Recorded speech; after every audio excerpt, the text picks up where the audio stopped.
Hi everyone, this is Nick here with the Ontario Harm Reduction Network. If folks on the chat there can hear me, if you could just say hi.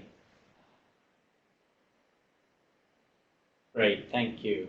Hopefully you can all hear us okay.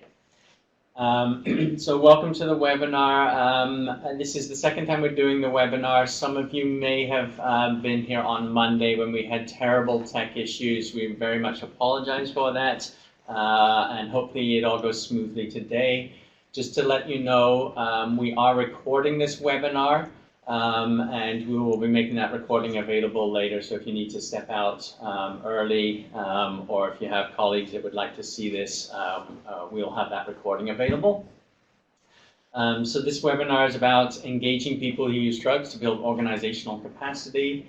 I'm just going to walk you through the platform that we're using first.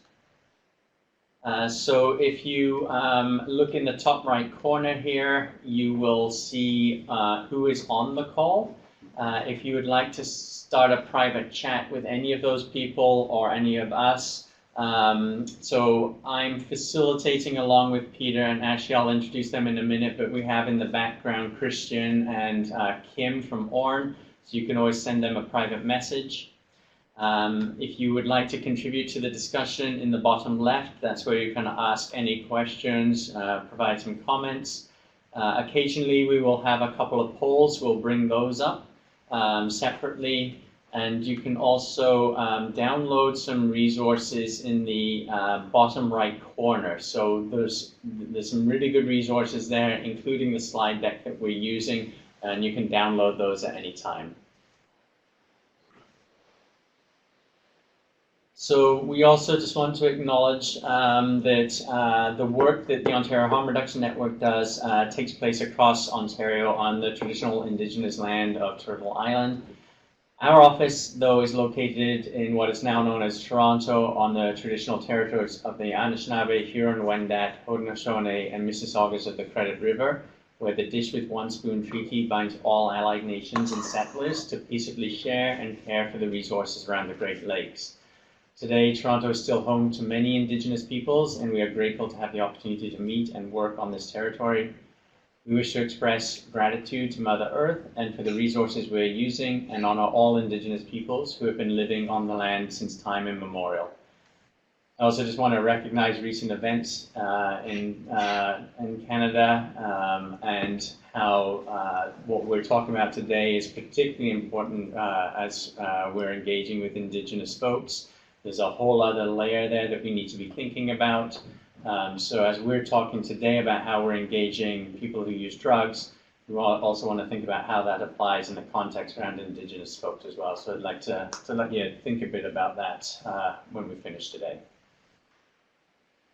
So the Ontario Harm Reduction Network supports harm reduction efforts in Ontario by providing training and networking opportunities, and we're doing some consultations with service providers. Our primary focus around HIV/AIDS organizations, community health centers, and public health units. And we're funded by the Ontario Ministry of Health. And our vision is really that all people who use drugs are treated with dignity and respect, free of judgment, and receive effective care and support when accessing services in Ontario. And we do that, as I said, by providing training, education, and networking opportunities.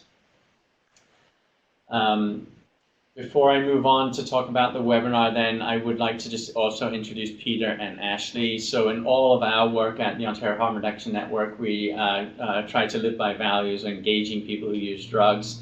All our staff are people that either use drugs or have used drugs, and we also then bring in people with lived experience, which is what we're going to talk about today as well, to help tell the stories, help talk about the technical information and compare and contrast that with the stories as well. So Peter, I've known you for quite a while now. Do you want to just give a little intro? Sure, Nick. So I'm Peter Leslie. I grew up in Scarborough in the 1960s, but I found myself using drugs when I was a teenager, then ended up going to many rehabs, 11, and I found my real niche in this world when I was homeless, and I was introduced to harm reduction in 2006 at a workshop, and that's when my harm reduction journey began, and I've been working in this field since then. And I was housed a handful of months after that first. And what kind of different roles have you had in terms of being hired because of your experiences around drug use? Initially, I was involved in actually overdose prevention workshops with the Toronto Harm Reduction Task Force, and then I became an outreach worker, a harm reduction outreach worker with Clean West Community Health Center, and that was for 18 months. And then I got involved with the Works, Toronto Public Health, as a harm reduction peer worker in their 277 Victoria needle exchange. Sat on a couple of city committees, involved with policy work, but I really like the frontline work. It's where it's passion for me. And I worked in Moss Park when we started there, and then I've worked in 2 other overdose prevention centers, or CTSs. A variety of different roles. And then also Ashley, I'd like to introduce Ashley Smoke. So do you want to just say a few words? I'm coming from Peel Region. I work as a harm reduction outreach worker currently, as well as I sit on various committees and drug strategies. I also came to this work from my schooling. I did community and justice service worker, and yeah.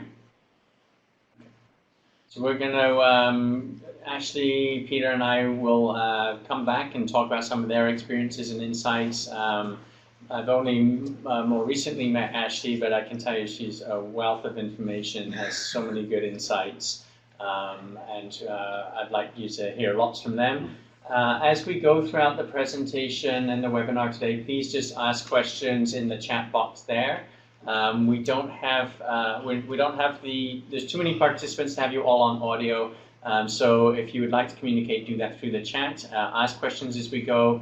Kim and Christian are in the background there, so they'll keep an eye on the questions. And you can direct them either to us or directly to Ashley or Peter or myself. So this webinar is really a basic introduction to a very complex topic, and we'll explore some of those difficulties and challenges, but also all the really good opportunities. But as I said, this is really a basic introduction. We have 90 minutes today, so we're not going to go too deep into things. We're really going to also just highlight some existing resources. There's some really good work that's already been done around this. We work with a number of agencies around the province that are already doing really good engagement with people who use drugs from all across. And you heard both Ashley and Peter have different types of roles in terms of advising or maybe helping with research or direct service provision. There's lots of different ways that people can get involved. But we don't need to be recreating the wheel. So in that resources pod gang, you'll find some really good resources, and we've basically borrowed stuff and highlighted some key things from those resources today. So we were really overwhelmed though with the response to these webinars. We had well over 100 people registering for them. And we think that this is actually a piece of work that over the next year, as the Ontario Harm Reduction Network, we'll probably be developing this further and exploring this and having either other webinars, maybe creating some videos, exploring this topic further. So we will be talking about, we've been using the people who use drugs, we've been using peers terminology. We'll explore that, what terminology we could or should be using. We'll talk about the top reasons why we could involve people who use drugs or should be. There's some stuff around basic engagement principles. So if you're going to be involving people who use drugs, what are some key things to be thinking about and how to do that? Some examples and then some practical tips as well. And then we'll leave a little time for discussion at the end. So in order to build, as I said, we provide these networking and learning opportunities, and we value diversity and comparing and contrasting experiences. So I know there are some folks on the line that have doing this and probably know this topic better than us. And then there are some folks that this is really new concept. So we want to hear from all of you. So again, please contribute to the chat there. I think it's important to recognize that as we're learning, we change and we grow, and it's okay today if you're using language that might you come to realize is stigmatizing later on. So don't be afraid just to use whatever language or ask any questions. There's no such thing as a stupid question. So please do that. Recognizing that this is a public platform, obviously confidentiality, we can't guarantee that, but we ask that anything that, particularly if Peter and Ashley are sharing stories, you can relay some of those, but maybe maintain their confidentiality as best you can if you're sort of telling these stories to coworkers later on. Not going to go through all of these, but learning is a process. We're constantly learning, and this is just the start of a conversation for many of you today. So I encourage you to participate in the chat as much as you can. We just wanted to get a sense of who else is on the call, so I'm going to pull up a poll here. And recognizing that you may come from different regions, we're using the old LIN system here, really, or soon to be old LIN system. So just let us know where in the province you are.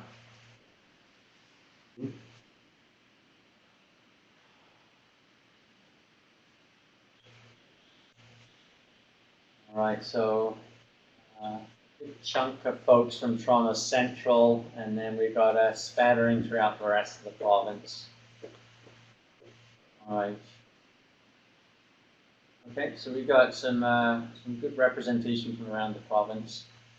And then we'd also just like to get a sense of what sector are you working in? So these are broad sectors. Obviously, people may cross things. This isn't all encompassing. I think you may be able to select more than one, I don't recall. And if you are selecting other, maybe just type into the discussion pods, sort of where are you working? What kind of center or agency are you at? So it's nice to see, well, we've got a lot of folks already working in harm reduction, so I'll be curious to see how many of you are already doing good work around engaging with people who use drugs. I would like to think a lot of you are. But even we know that there are programs around the province, maybe in needle exchanges, where you might have a nurse, for example, handing out needles who has really no understanding or experience, and this is not to fault them or the agency. It's sometimes a matter of resources or just not thinking about how we could be doing things better. So even within harm reduction programming, we find not always good involvement of people who use drugs. We've got some mental health folks. Okay. All right. So a real sort of cross-section of folks too. Some housing, primary care person, ASOs, that's aid service organizations. So it's a real mixture of things too. Okay. Nice to see the variety of folks on the call. So before we get into the meat of the webinar, I think it is really important to reflect on the context in which we're all working. And that is the context of criminalization and prohibition. We say that it is not okay to use drugs, and you will be punished if you do that. Or I should say, if you use certain drugs. Has criminalization impacted you, or could you talk about how you guys have seen criminalization impact people you work with? Go ahead. I mean, criminalization impacts all of us every day. As people who use drugs. Yeah, for me personally, I've had an issue with criminalization in regards to sex work, with like, not necessarily me being criminalized because of the new laws, but like clients and security managers, whatever you want to call them. It's made working as a sex worker a lot harder. and a lot scarier. But as far as when it comes to drugs, I think even when I go to meetings and stuff, I'm hearing police say like we can't arrest the drugs off the streets. Like we can't do it anymore. They were actually saying like decriminalization would probably be a good way to address the the problems we're having with drugs in today's society. So it's interesting to hear like even the enforcement starting to change their mind and go towards decriminalization.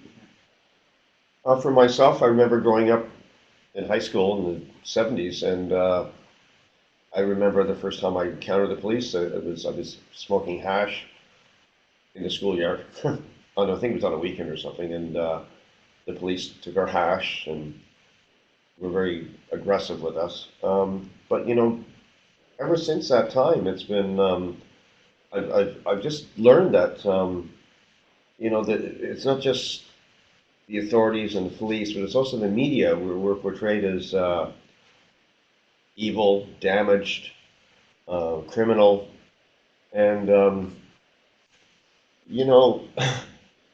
when you grow up with that shame and stigma, it's embedded in you.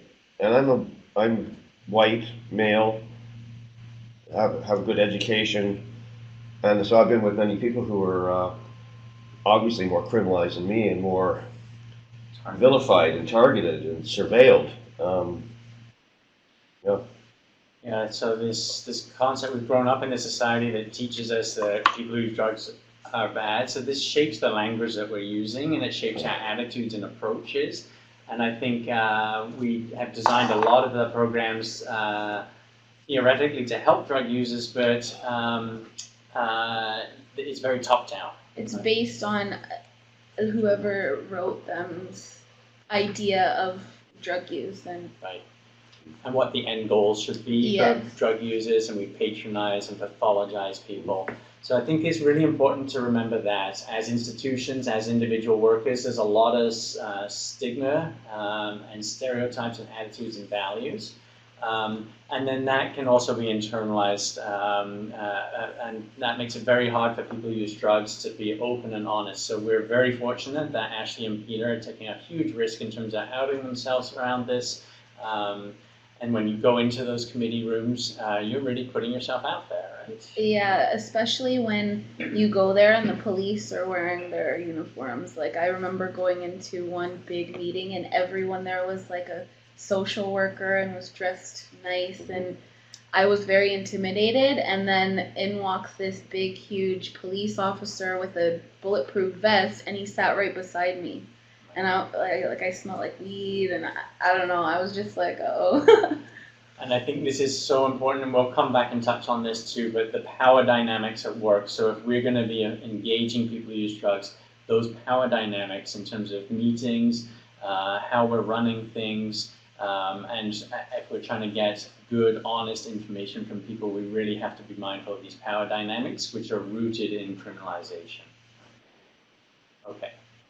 The other thing I want to just touch on too is that historically, I think what we consider now standard harm reduction programs and services, so for example, needle exchange programs or distribution of crack pipes or nowadays meth pipes, drug checking services where we're actually testing drugs, and now more recently actual drug consumption sites or overdose prevention sites. All of these were originally driven by people who use drugs. It was people who used drugs not getting the attention and the support that they needed and taking that initiative, and it was often by breaking rules, stepping outside the norms, challenging that status quo is what got them going. The picture you see there, Peter, you probably recognize that picture from the trailer. Yes, that's from the summer of 2017 when we pitched a tent and then set up a trailer a few months later in Moss Park. In Toronto, and what was the impetus for, what was the reason for that? There was, I believe, 7 fatal overdoses the week before we opened our services in the park, and the 4 SIS or supervised injection sites in Toronto that had been earmarked for funding were given the funding in the spring, and they still yet were not open. So it was out of grief and anger and sadness that we opened up the Moss Park experience, if you will. And nothing about us without us. It was all Yes. driven by people who use drugs and frontline harm reduction work. And thank God you guys did that, because if you guys never did that, I don't know, like, if us in Peel would be having the same conversations we're having. I think I got to spend some time down there myself too, and what was really interesting too was there were a lot of very interested nurses that wanted to help, and they were very genuinely interested in helping, but many of these nurses had never ever once witnessed anyone inject drugs. There were some doctors that wanted to come and help out too, but they had no understanding of the language to use, the culture, or even how to effectively respond to overdoses. Drug users have been responding to overdoses for years before this and knew what to do. And it was really interesting to see when the involvement of the nurses and how much they learned from people who use drugs. The reason that site became so successful within the first 3 months, reversing 90 overdoses, was because it was driven and rooted in the experiences and expertise of people who use drugs. So I think it's really important. Now in 2020, we have a lot of programs where we're just doing it. It's become second nature in terms of the programs that maybe we're running through health units or community-based agencies. But sometimes we forget to actually think about what drove this in the first place, and we're not actually always paying attention to the people we're trying to best serve. And so then you start seeing policies and programs and services that actually are no longer as effective, right? Because they've forgotten to think about the end user.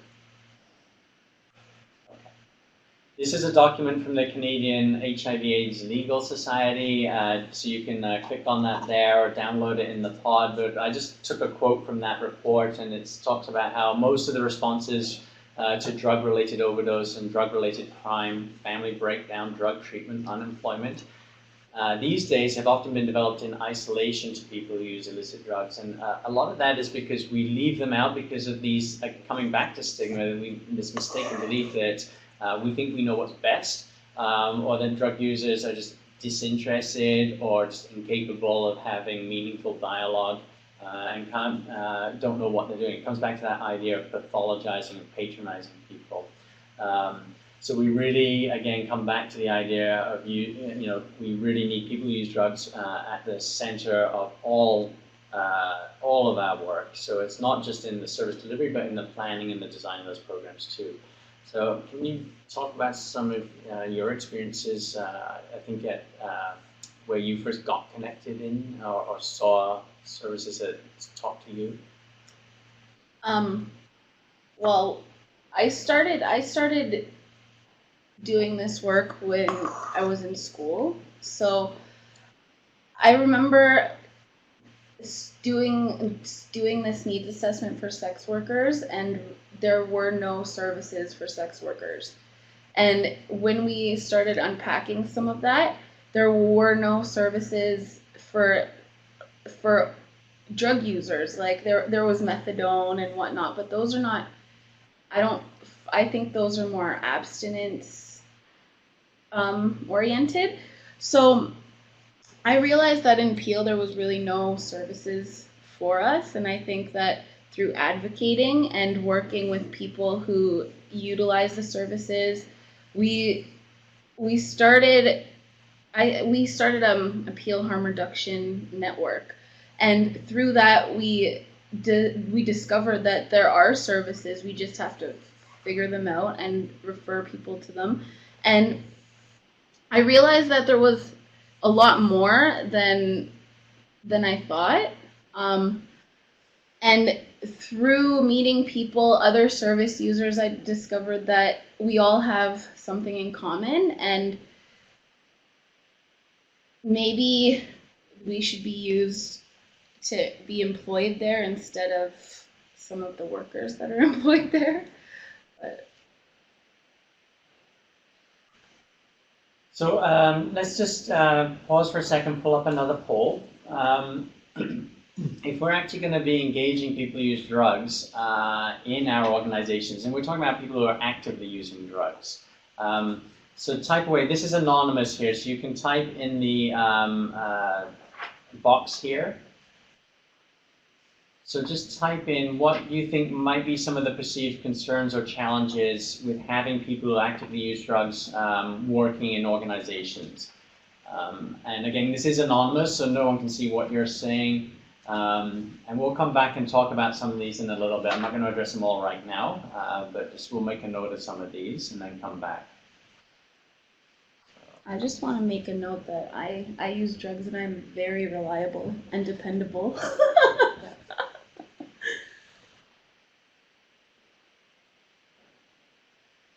So things like what about using drugs, safety? They would be distracted. One there around the opinions of other staff and stigma. I think that's an interesting one. That's a hard one to deal with. Openly breaking policies, triggers, and traumas. Something we can notice. Using your own brain. Yeah. And safety of themselves and others. Conflicting internal organizational beliefs, and it appears to explore that one a little bit more. Mind altered, in your, I want to touch on that one quickly, but is using drugs always about altering your mind, or? I think it depends on what you're using and the purpose of that use. So like, the whole drug set and SETI thing, and people use different drugs for different reasons. And I'm not saying one reason is more valid or credible than the next, but it's appropriateness of what people choose to use. But also, if we have duties and we have work to perform, we're expected to perform that work, and I understand that and I embrace that. But for some people these days, particularly if they have more of a physical dependency on the drug, they may actually have to use that drug and able to be able to perform. It's not about getting high or fucked up or mind altered. For me, it's more about feeling normal. Like I don't really have that cerebral effect. I'm just taking a quick look through this. We will come back and talk on some of these specifically, but one of the things I haven't seen anyone mention there, and I think this is much more of a concern than it was maybe 5 years ago, but is around overdose. We now have people, you may be inviting people into meetings or on shift who have to use, and now, again, coming back to prohibition, it has created such a toxic supply. The unregulated drug supply nowadays is so toxic because of prohibition. We now, when we're preparing our meetings or having gatherings, particularly with folks from out of town, we have to make sure that we have overdose response plans in place. We have to do bathroom checks.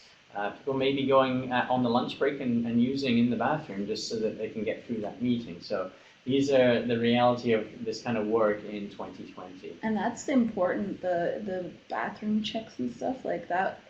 We don't have that because of building codes and stuff.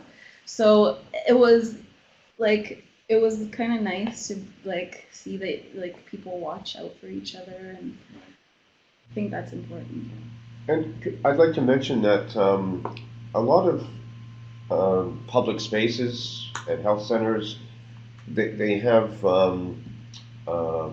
safe disposal boxes or units in the washrooms, and a lot of these places are also handing out kits, harm reduction supplies. So I just want to say, what kind of message is that sending? That, well, we're anticipating people using, so we want to keep them safe. We want to make sure that the syringes or anything else is disposed of. But it's also having to use in the toilet, which is it can be very unhygienic and a very solitary experience, if I can say that too. So I think maybe appropriate places to use makes a little more sense. Okay. Again, we'll come back to talk about some of these, and these will come out in the conversation. There was, I think, one more poll here that I wanted to bring up, and that one. What then might be some of the advantages of having people who use drugs involved in the design and delivery of services? And again, this is anonymous.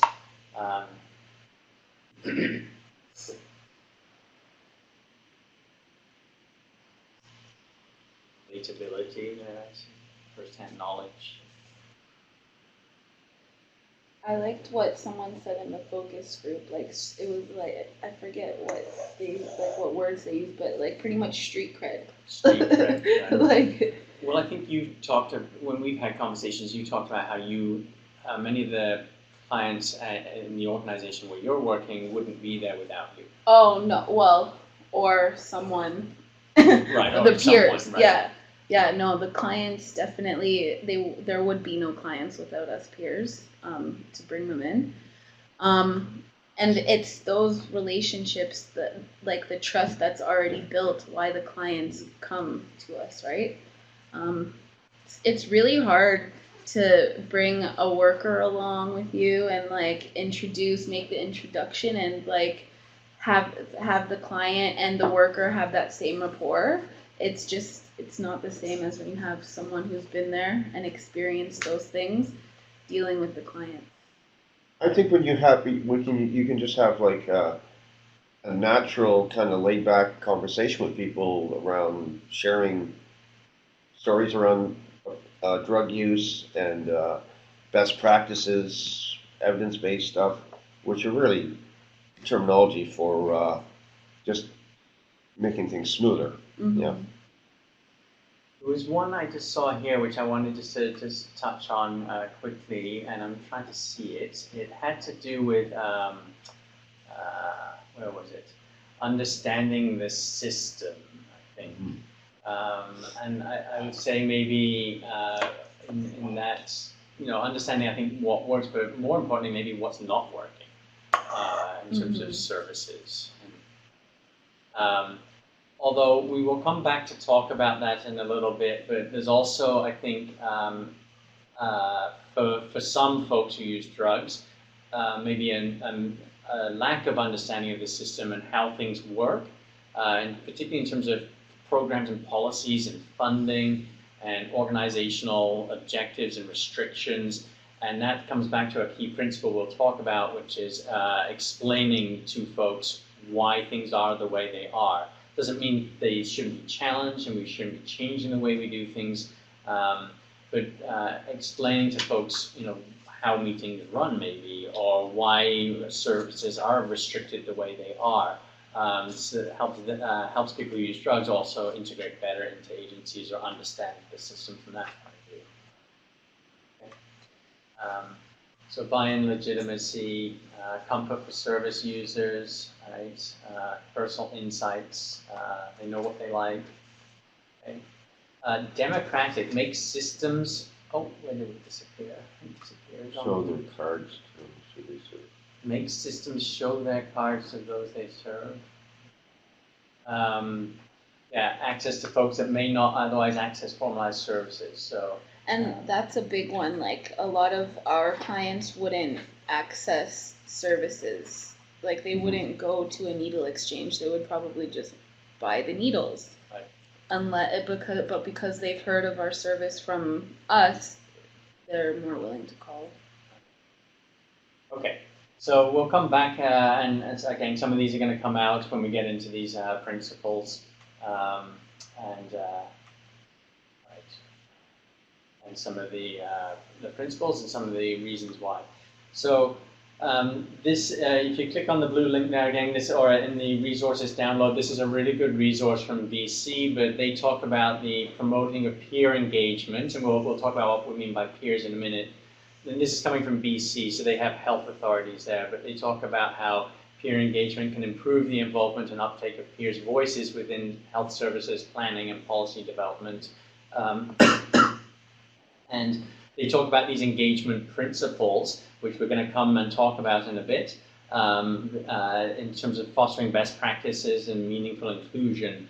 And that then promotes these positive relationships and capacity building. So we're not, it's not also just about building organizational capacity, but there's a two-way flow here, and we're building the capacity of people who use drugs to then do the work effectively and help organizations do their own capacity building. So it's a two-way street here if you're doing it well.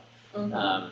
You talked about recently onboarding at one of your jobs and being introduced to everyone, which had never happened before. Yeah, oddly enough, yes. I mean, I've worked at two other community health centers before I started at Regent Park Health Center a couple of months ago, and I thought it was I was getting ready to ask my coordinator if I could just have a tour of the building and meet other people, and she made it quite clear that that's where we do that. That's standard operating procedure. And I thought, well, I think that was remarkable. It was like it was. That wasn't something that had happened before.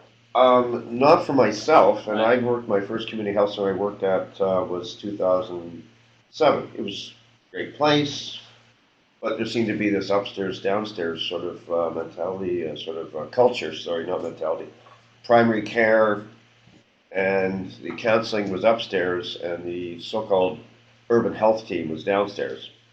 And I just felt there was a division, kind of us and them, othering.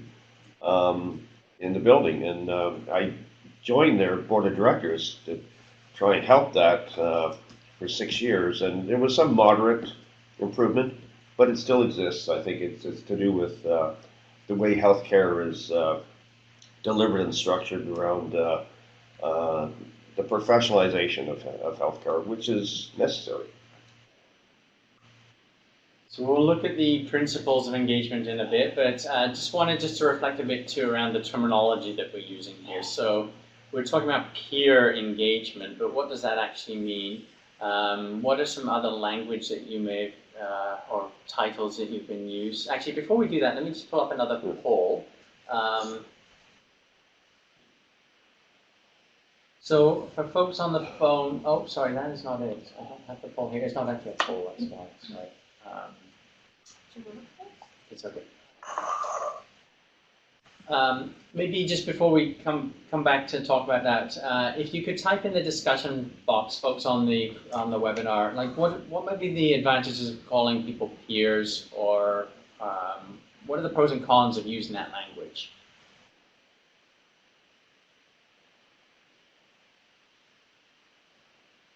So I think historically, we've seen it much more in the mental health sphere around peer engagement, and that often means people that have something in common, right? Peers.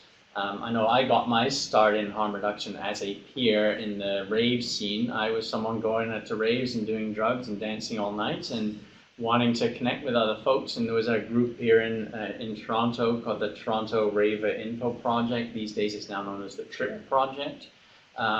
And it was peer-based, so it was literally other ravers connecting with other ravers and training them, and then going back into those events and connecting with other folks and training them and educating them and responding to overdoses.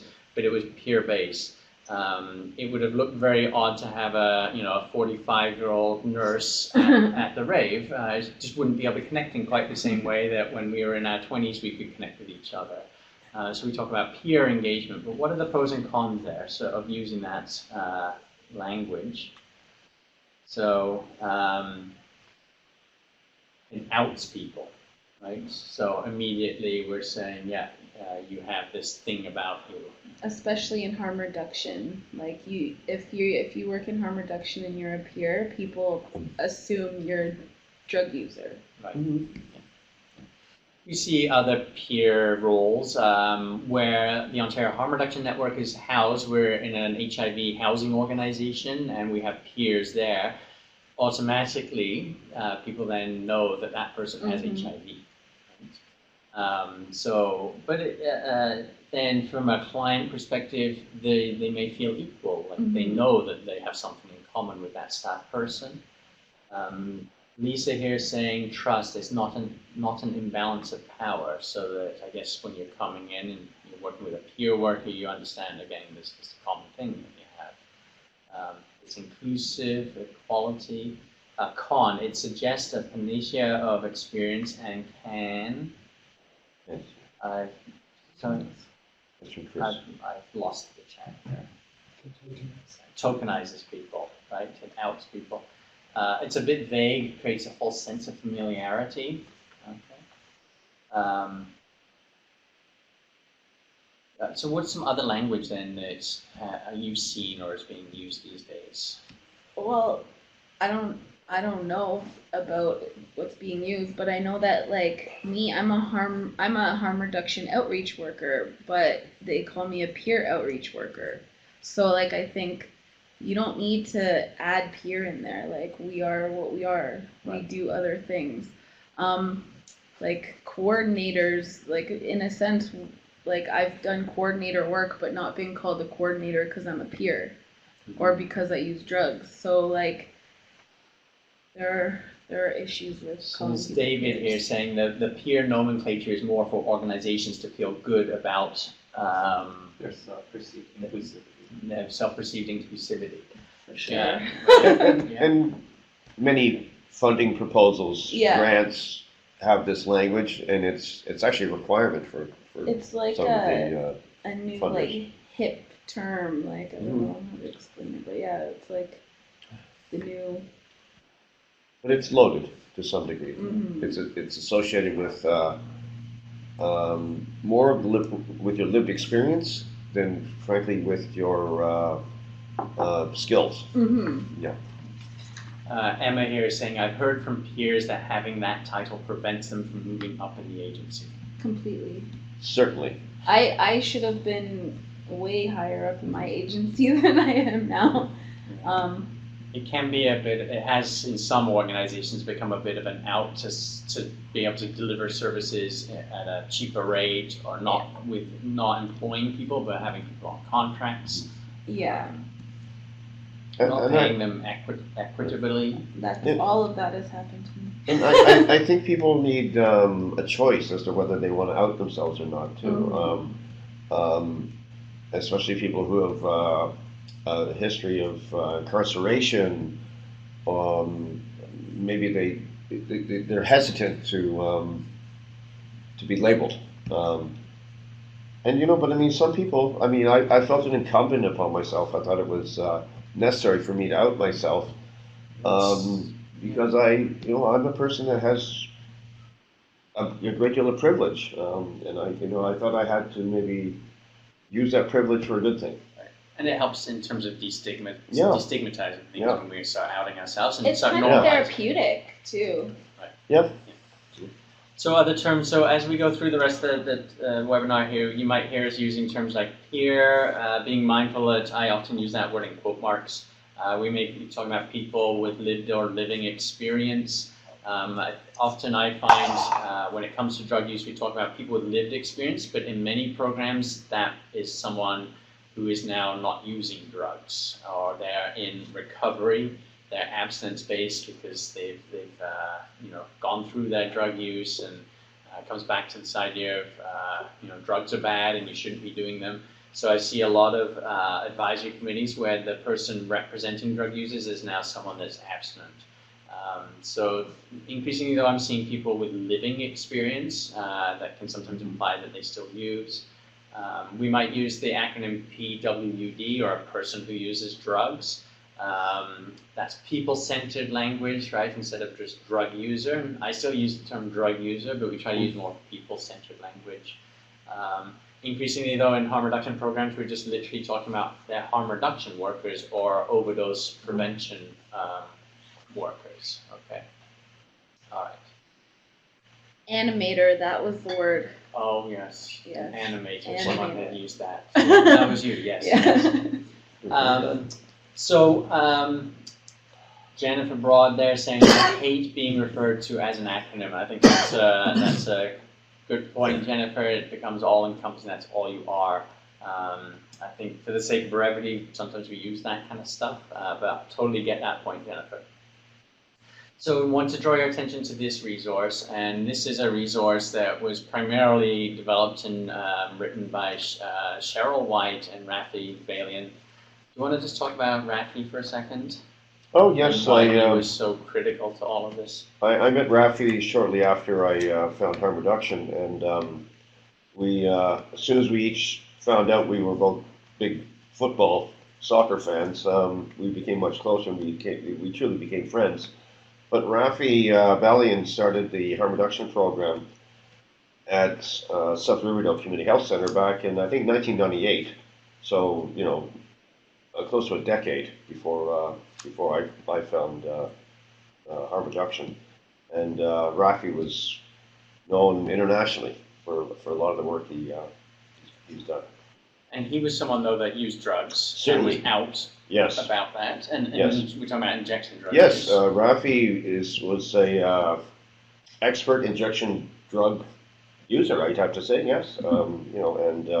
Was, he understood the technicalities around injection drug use too, which is, I have injected drugs. It's just, I'm not a regular injection drug user, certainly at present, but I too am familiar with it, but I would defer to Rafi, certainly, in that capacity, But he was so eloquent in terms of his understanding of why it was so important to center everything around people who use drugs. Yes, and could explain that. And South Riverdale and Counterfeit, which was the harm reduction program there, and now Keep 6, which is the supervised injection site there, Rafi made it quite clear to management that the reason why these programs will succeed is to have people with lived experience. And Rafi was part of the hiring and promoting of many people who still work at South Riverdale today.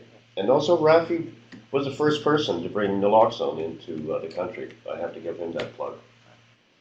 So this is a resource here. I mean, and this is back, I think, in 2008. Maybe this was written. I can't remember now. Maybe before that. This is your go-to resource for a lot of this stuff right now. So we're doing a quick 90-minute webinar on this right now, but go download this and read this book. There's all sorts of good stuff in here, from some of the guiding principles to things you need to be thinking about in terms of policy development, training, supervision. So download that one for sure. These are then the top reasons that Rafi and Cheryl came up with in terms of hiring people who use drugs, and we've talked a bit about some of these already, but the first thing it does, it demonstrates your commitment to working with people who use drugs. They see themselves reflected in that agency. Mm-hmm. I think that was one of the reasons you maybe first started getting connected, was that you started seeing other folks. Well, I started through school. Right. I had a student placement, and I told my teacher, like, I'm a sex working drug addict. Like, I have all this life experience. And I don't, like, I got high honors because of my life experience in school. Like, so I was like, I do so well in school. I would hate to not have a placement. And so she was like, go to this person. And she sent me to where I work now. And I met a woman there, Natalie, and she was just like me, but open about it. And you hadn't experienced that previously? I had not. I had not met anyone, especially not in social services or in the community doing like that kind of work. I've never met someone that was open about their drug use. I don't even think like a teacher or anything. So I was like, wow, like I think I could do this, even though I have all this shit in my closet. I can do this work. So I continued to do it, and I excelled. So then Natalie, who was an employee there, became a role model for you. Oh, yeah. Which is their second point here. Mm-hmm. And now you're sitting at committees and helping facilitate. I'm where she was when she had me. Yeah. Then another reason is in terms of people who use drugs are most often the most effective in terms of getting messages out to other people who use drugs.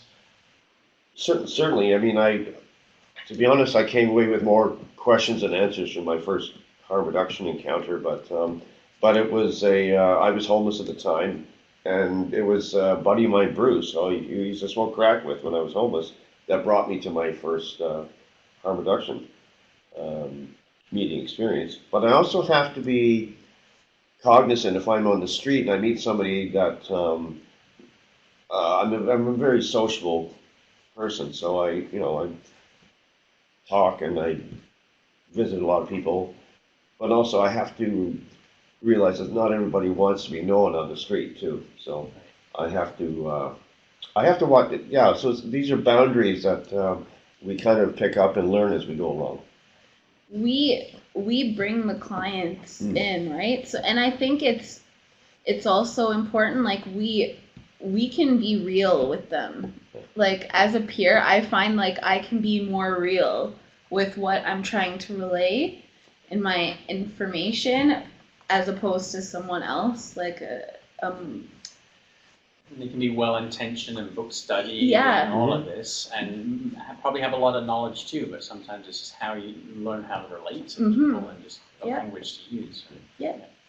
You also just mentioned we bring clients in, but it's also sometimes about actually going out. We know we're not always going to bring everyone into any of these Yeah. things.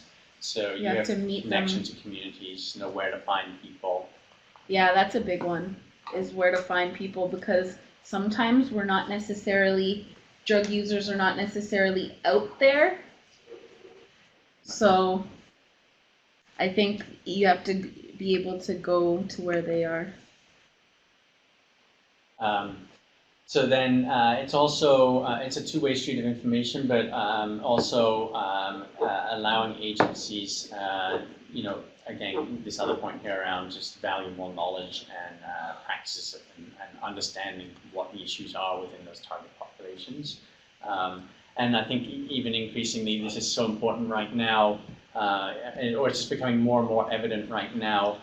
Some of you may be aware there's been some media attention just in the last week or two around some of the overdoses that have been happening in Ontario, and the fact that the drug supply now is being contaminated with benzodiazepine type drugs. This is a new thing, and many workers are not sure what's happening or how to respond or how people are presenting.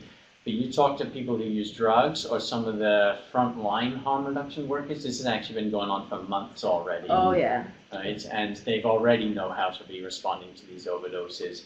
But just recently, last week, we saw some mixed messaging in media and from some public health folks or police around naloxone and how it doesn't work on these overdoses, which is technically not true. Yeah. It is still working, it's just people are presenting differently. It's just they're becoming like they're breathing, but they might not be waking up. Right. Sedation. Yeah. Sedation. But this again is something that people who use drugs could have been telling folks for a long time, but for some of the professionals, this is suddenly a new thing. And this is why, again, it's so important to have relationships and being informed by people who use drugs right now. Okay. Just having a job gives people a sense of purpose. So, I think you've talked about this previously around how your connection to starting to do things in harm reduction changed things for you.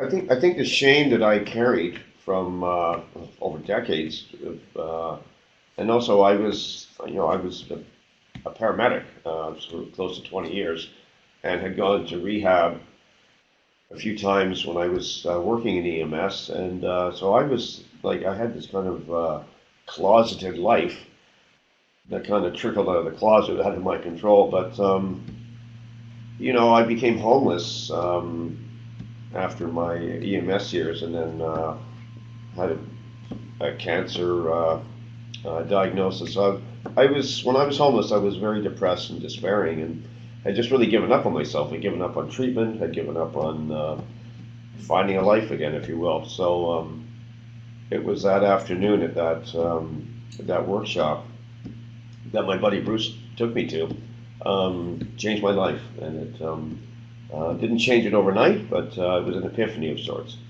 And you've learned different skills along the way now that you can apply. Yeah, I mean, I'm very passionate about harm reduction, and more so passionate about working with people who who are like homeless, people who are in the shelter system, and people who are really hard done by, frankly.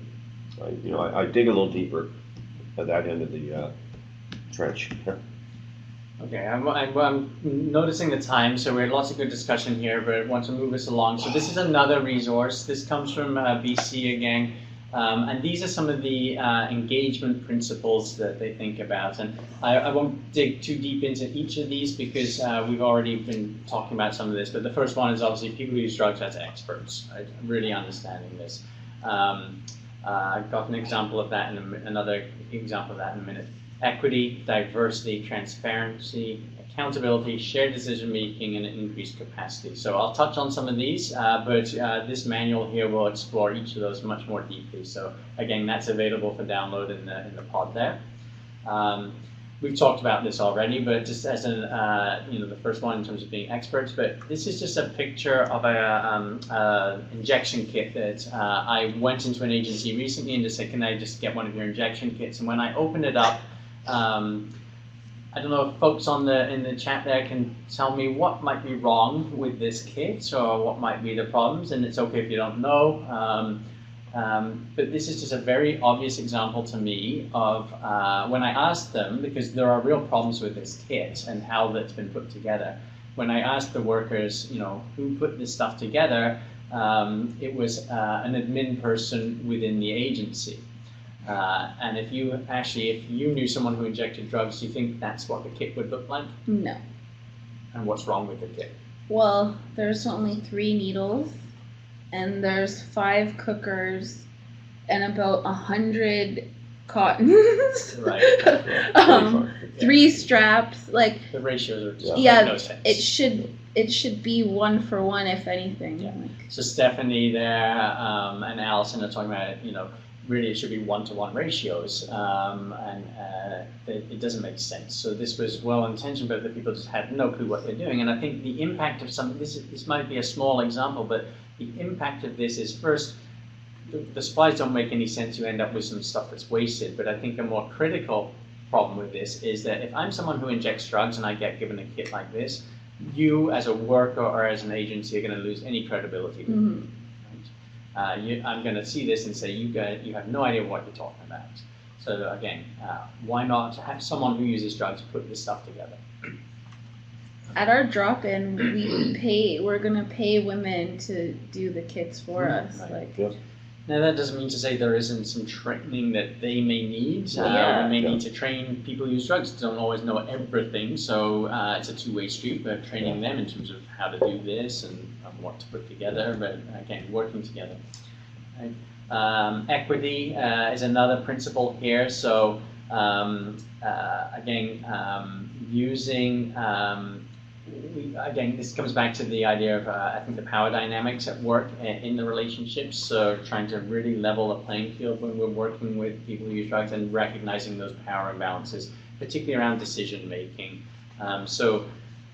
Very often it's top down when we're making decisions, and we need to do a much better job at giving people who use drugs some kind of context in terms of how to, or some say in that decision making capability. Okay. Also the piece around compensation. So yeah, like it's not okay to have your employees work and work and work and work and have them waiting for checks for like a month, or not pay them in gift cards, or like, I don't know. It's real work. Yeah, It should it's compensated. I do the for same. properly. I do the same job as my boss when they do outreach. Right. So I should get paid just like them. And let's be honest, some of this work, it can't be done by people who don't use drugs. It's impossible for them to conceive of these relationships, certainly. Mm-hmm. another principle is in terms of diversity. So drug users or people who use drugs are all different, different perspectives, different experiences. We know, for example, in harm reduction programs, consistently across the province, they're accessed 2/3 by men, 1/3 by women. But men and women are not using drugs in significantly different amounts. So what is it about the experiences of women that's different? And we understand, we have some ideas around that. But if we don't have men and women, different ethnicities, different ages, we're only going to get some of the stories. So making sure that we're having a range of folks contribute to the discussion and design delivery. And harm reduction, the face of harm reduction, I'm sorry to say, is so white and male. And, you know, it really needs to be more broad. Yeah. My perspective actually is it's white and female. When I look at, I was at a meeting yesterday in Toronto around these overdoses that were happening, and it was 80% women in the room. Oh, okay. Maybe in different sites, it may be different, but it definitely very white.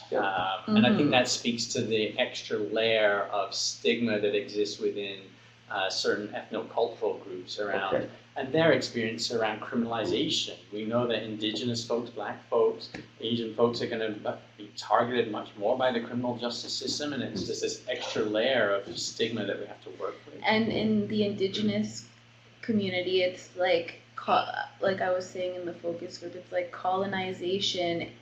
Like they use abstinence as a way to like fight colonization and to like make a stand against it. And I think that it's a good thing, but as the generation changes, I think there should be more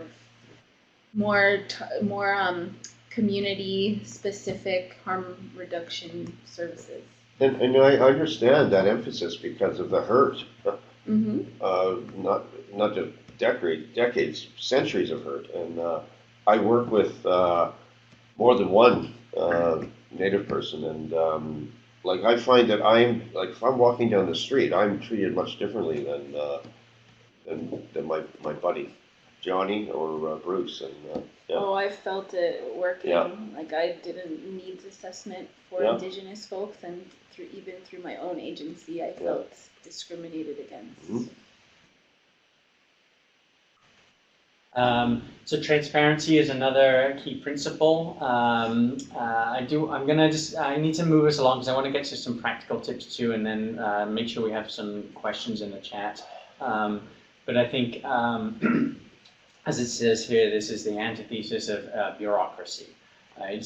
So when we're engaging with people who use drugs, we, again, coming back to those power dynamics, but being honest around why we're doing things the way we are. Doesn't mean that they're right, but having open and honest conversations, being transparent around it.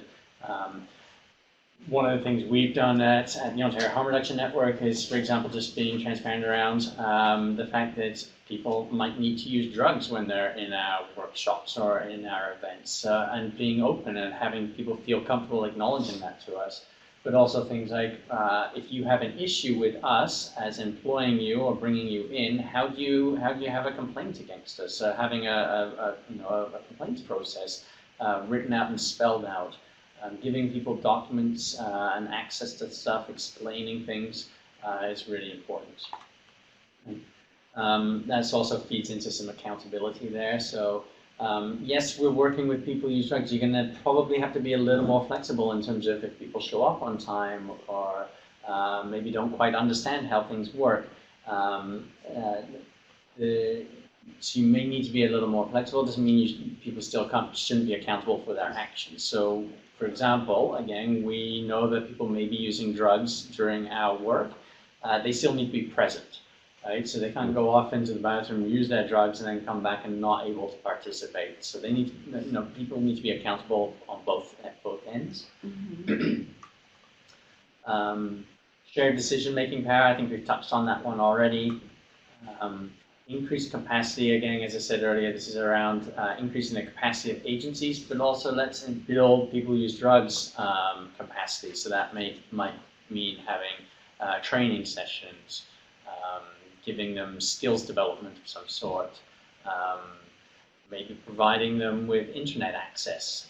People may not have internet access or a phone even. So these are things that increase people's capacity to do stuff. You want to touch on something here, actually? I think it's important if the person is the person that's the harm reduction worker or the peer worker, what have you, the drug user, can feel they can be open and honest about their drug use too. I mean, it's take a bit of courage, of course, but also, and to let your needs be known to your coordinator. Right, and it can help us work better with folks. So, for example, if someone's open and honest about the fact that they're using drugs and maybe they need to go to the clinic in the morning to pick up their methadone, and that's why they can't make a 9 o'clock meeting. Right. So if they weren't able to be open and honest about that with us, we might be wondering, well, where the hell are they? Or it might be that they're nodding off during a meeting, or just sitting there with their eyes closed because they're feeling it a little too much today. So we now have a better understanding. I just noticed that there's Michelle has raised their hand there. Michelle, unfortunately, we can't get folks onto the phone. I'm not sure if you're just playing around with the system or if you wanted to get in with a comment, but Michelle, you can either type a comment or question in the discussion pod, or if you want to message Kim or Christian the question privately, you can do that too.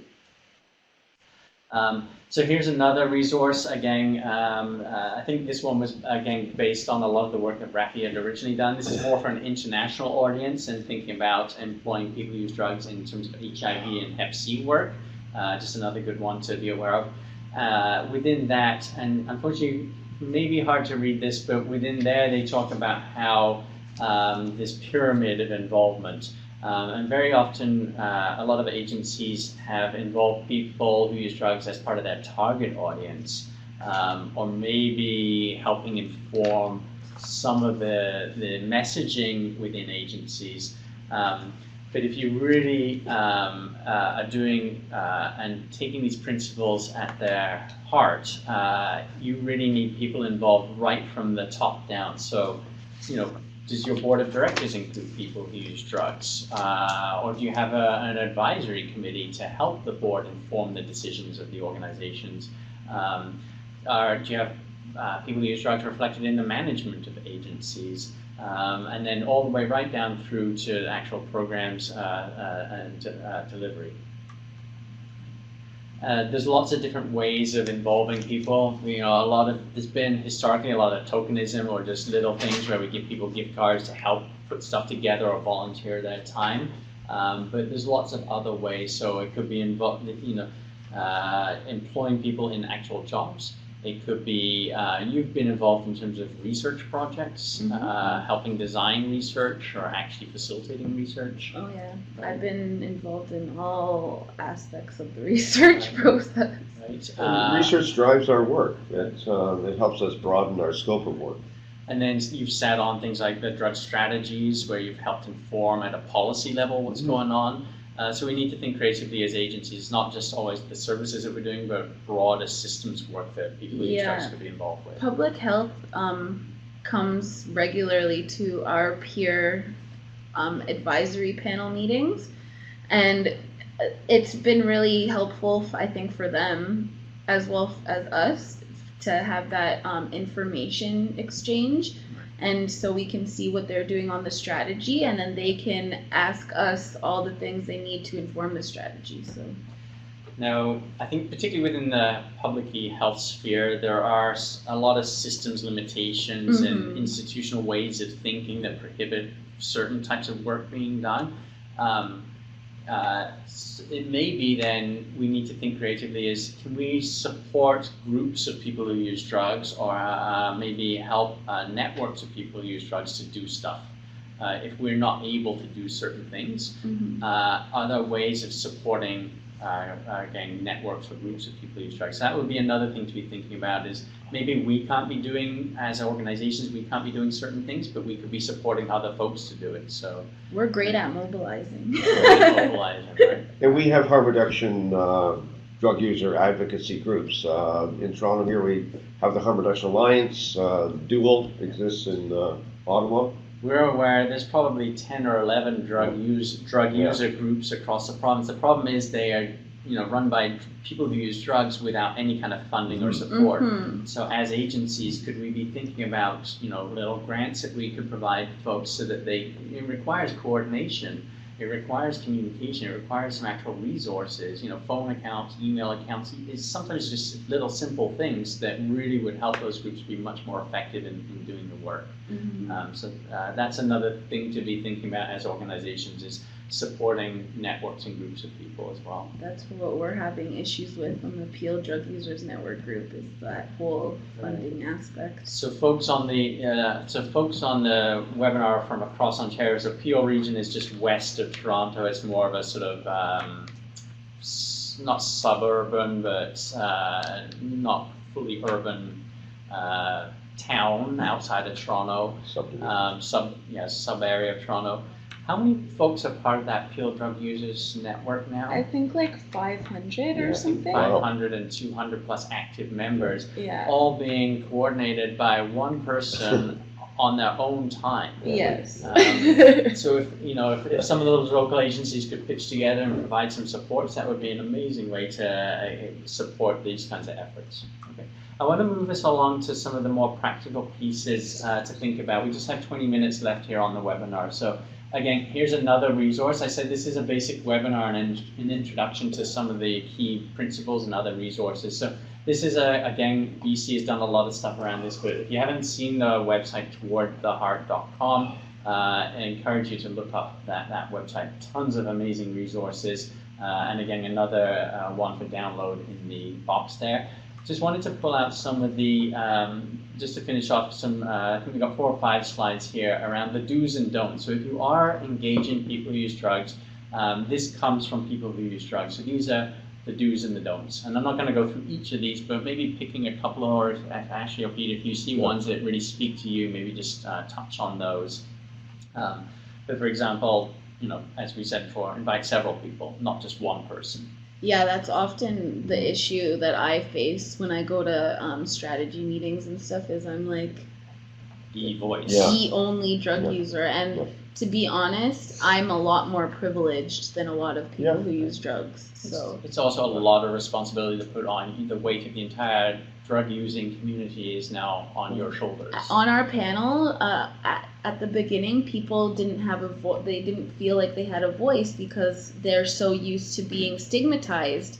And I found myself being the only one to speak up, and slowly now that's changing because people found the voice, but like it was hard at first. So I make it a point to bring somebody, not all the time, but often, to meetings with me, and I rarely do a workshop on my own. I always want to have somebody else, somebody else's voice, and also I'd like to recruit people into harm reduction. Not unlike I was recruited. So we've talked about this, but making sure we have people who are actively using drugs. So very often, again, it's been people that are just practicing abstinence now. So we really want to change that.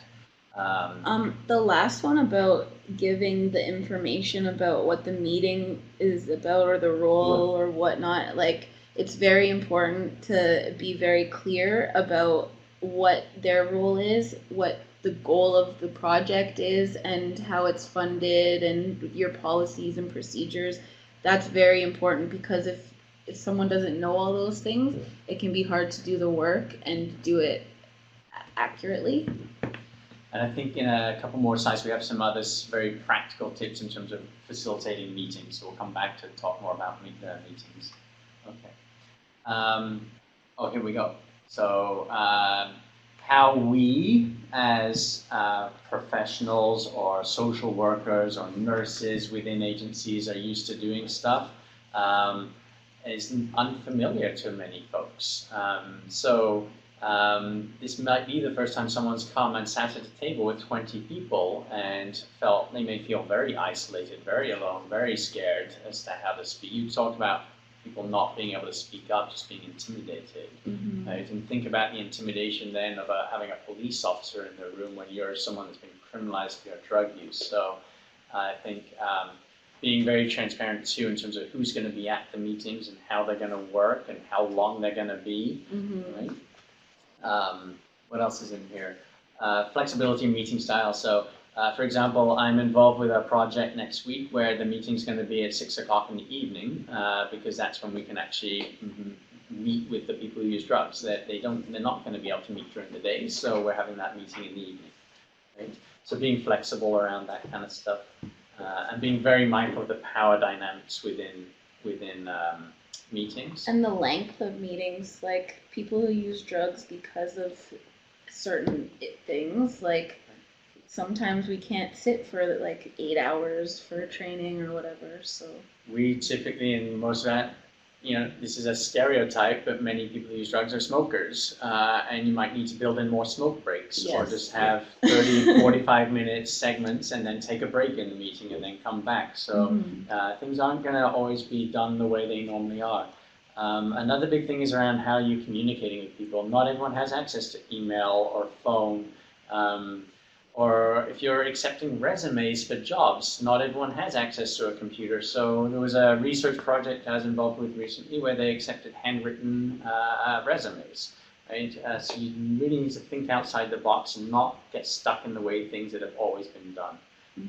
And I think, and also be aware of people's income. I work with a lot of people who are on assistance, and they just don't have the wherewithal to to pay for their transportation, perhaps, or so that feeds well into this slide here now, right? or have a wide range of a wardrobe to wear, and it's important that we're aware of people's poverty issues. It can be hard to go to a group of people and you haven't slept all night, or you've been outside and you feel gross. You haven't showered. Like trust me, I've felt pretty nasty going into some of these meetings. I was homeless when I started, and I think, and it was a struggle. I was going from church basement or a shelter to get to a harm reduction gig, and I was used to having a really rigorous, strict schedule. When I was paramedic, obviously, in other work, but I think it's best to just ask people what their needs are, because a lot of people are embarrassed about their circumstances, right? Yeah. And not just asking, but also then offering. Things. People still may be afraid to say, I can't actually get there. So I'm just recognizing the time. We only have about 10 minutes left on the webinar, so I want to just check with folks on the participants of the webinar. Are there any specific questions people have for Natalie and Peter right now? If you could start typing those into the chat, or if there are other points that you'd like us to address. So please do that right now. Let me just see if we had another slide here. Privacy information again, So this is one of the things we've done. People might not want to be identified with their real name. So offering people, could you use an alias in a meeting? It doesn't have, you might, for the sake of issuing money or checks, you might need to know their legal name, but it doesn't mean to say that's the name they have to use in the meeting, right? So respecting privacy around that. I think this becomes more difficult in the context of Ontario. Much of the work we do around the province in smaller towns, confidentiality is a lot harder to maintain. Yes. Right? So trying to be discreet with folks maybe. Sometimes it's about not having the meeting within your agency because just coming in the door outs people. So could you have meetings in neutral places? Or interviewing people for jobs too. That was another practical thing. Maybe people feel very intimidated coming into a big boardroom within say a fancy-looking health unit. Can you just go meet them at Tim Hortons and have a chat there in the community? Yeah. Low-key settings. Low-key settings. So, so someone here is saying we have a tent city behind a large store in our area. There's theft and drug use and poverty. How can we help? It's a very broad. Is this small town Ontario or medium-sized town? Or? Karen typed the question. Let's see what Karen. What kind of small town? So ask them. Go introduce yourself and just be their friend at first and strike up a conversation and see if there's anything they need. Maybe some food or blankets, stuff that they might need. Be up front, I think, just about your purpose of your visit. Yeah. Not like, we're, we've got you on camera and surrounding them. But I think also when going in, I'll never forget, I was sitting in a injection site one day, and there were some folks from another community that were in town, wanted to come visit, and these were also health and social workers from another community, many of them working in the public health. But they came in, and you could just immediately tell that they didn't fit in based on the way they were dressed. You know, one woman was wearing high heels. So these are practical things to be thinking about. If you're coming in and wanting to connect with people in the community, be mindful of how you look, maybe. It may, you know, walking into an injection site in high heels and with your fancy bags, people aren't going to relate to it, or they're going to get their guard up maybe and wonder who you are. And we're well aware of how ostracized and I dare say even blamed and vilified for many things too, right? And we haven't really, I mean, this was just a very basic introduction, so we have not dug deep into things, but maybe just touch on, maybe, is there anything around boundary issues you want to talk about, or training things? I think sometimes it's unfortunate that the relationships that we have, like, we will have friends and we'll bring them in as clients, and sometimes that's used against us, that we don't have proper boundaries because, you know, we've used drugs with that person in the past, so now we can't provide them services as their outreach worker because of that. Meanwhile, we're the reason why they're a client in the first place. So I think some of those issues around boundaries. Sorry, this is so Blaine is asking a question here, and I wonder around what training would you like to have had when you first started out in a payroll? Did you get any kind of training, or were there discussions of policies? Or I got all kinds of harm reduction trainings. I got harm reduction 101. I got first aid. We're doing mental health first aid right now, and they've actually accommodated us. They've made it 5 sessions instead of 2, so that they're shorter and so that people who use drugs can attend them and actually be present. Because the original training was 2 8-hour sessions. days. It just didn't work. So No. they've listened to that, and now they've broken into small sessions. We did first aid and we couldn't get that accommodation, and it was apparent that we needed to do the accommodated way. So, but yeah, first aid, especially when dealing with people who use drugs because of the overdose aspect, overdose prevention, naloxone training, stuff like that. I think for me, I was fortunate. I had a handful of people who were mentors and who really guided me well. For me, I took an active listening course, and then I took a motivational interviewing course. And I thought I had it all together when I came to harm reduction, but I was naive a lot how to really conduct outreach. I was trying to do too much in too little of the time, and although I was driven and eager, I had kind of reined things in. And I think just to give people the confidence, because our work is largely communicating. It's about listening and giving people direction and giving people information and referrals if they are open to that. But and also small talk. The importance of small talk, because that trust can be lost really quickly if the wrong thing is said at the wrong time with some people. And I've lived in small town Ontario. I know how much how more people are perhaps more vulnerable. Yeah. I think another piece of this, and this has become just even more and more apparent every day as we're going through all the overdoses that we're seeing, but it's the piece around trauma, and giving people space. A lot of these peer roles are contract positions that don't get benefits. But you're working, so there's an example of someone I know in Toronto, and there was someone we connected with and helped at one of our focus groups around some of the work we're doing, but there's someone working in an overdose prevention site They intimately know the clients there. They actually had a relationship with one of the clients. That client died from an overdose, and this worker was not entitled to any bereavement leave and had to keep coming into work. Or if they took the time off, it was now unpaid, and now they're not going to be able to pay their rent.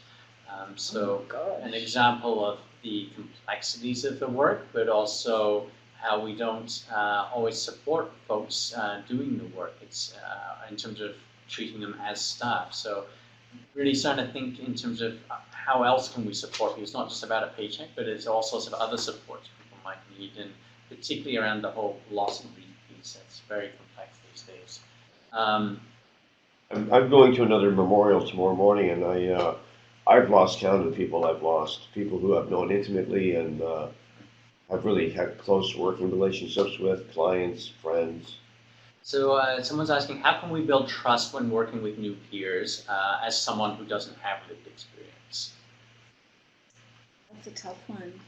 Don't try to act like you're one of them, because that is one thing that, like, it's one thing that we've experienced in our panel is, like, we can easily tell an outsider, so don't try to, like, act like something you're not, or So just being upfront and honest that Yeah. you don't have that experience. Yeah. This is why Yeah. I no. just be yourself, honestly. Yeah. Because honestly, we just, as drug users, we just want real. Like, we just want to deal with real people who are kind and nice. I often ask why people are drawn to this work. Sometimes I don't really get a reason, but I think more often than not, there is a reason behind people being drawn to this work who are not from our world. Yeah. I think it's also just having patience, recognizing what you don't know. And then I just want to finish off on this slide here because we just have a couple minutes. So just in summarizing all of this, I think it's about this kind of work is very challenging. It's a different way of thinking for some folks. So you need to be flexible, thinking outside the box. The way things have done is going to change. The way we've historically done things is going to change. From a programming point of view, you really need to rethink and probably reflect on your budgets and funding that may need adjusting so that we can actually start supporting this work in a real way. You might need to be developing policies. So the resources we've got and given you there, and you can download, have examples of policies, but you might need to actually develop some policies around drug use at work, or what your overdose prevention protocols are, or what some of these boundary issues are, or how you're doing debriefing or discipline stuff when those challenges come up. A big one is around training for non-drug using staff. So you're nodding your head around that. Yeah, frontline workers. Yeah, I think that's important. Yeah.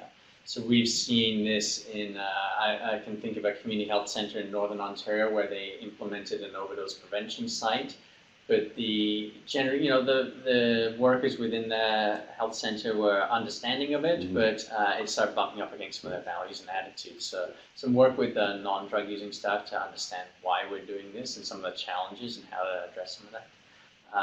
We talked a lot about shifting away meetings and interviews that are being conducted, ongoing staff check-ins and debriefings and development, so important. Just constantly reviewing and adapting what isn't working, and then just start connecting with agencies that are doing good work already. So we know there's many of those. If this is particular interest to you or this is new stuff, follow up with us after the fact. I'm just going to leave you with, those are Ashley and Peter's contact info. We'll send this out after, but they both expressed an interest and willingness if you want to reach out to them or have opportunities for them. Please connect with them. And then just before you all leave, if you could just click on this quick survey, it really helps inform our work as to what works well, what doesn't. So we do really value that feedback, so please just spend 5 minutes giving us some feedback on this. If you would like a certificate, you can also request a certificate of completion for the webinar. And then that's how to connect with just the Ontario Harm Reduction Network. So again, please follow up with that after the fact. You'll be hearing from Christian or Kim or myself in the next week or so. We'll be sending out all these resources. We'll send a recording of the webinar. And I just want to say thanks to Ashley and Peter. It's been good working with you this time, and hopefully we'll do some more work. I'm just reading Moss Park Stand Up. I know. All right, so sorry it was short. I think we could have spent a lot longer on this, but this again was a very brief overview, some really good resources there, and please connect with us again after if you want to talk more about this. Thanks.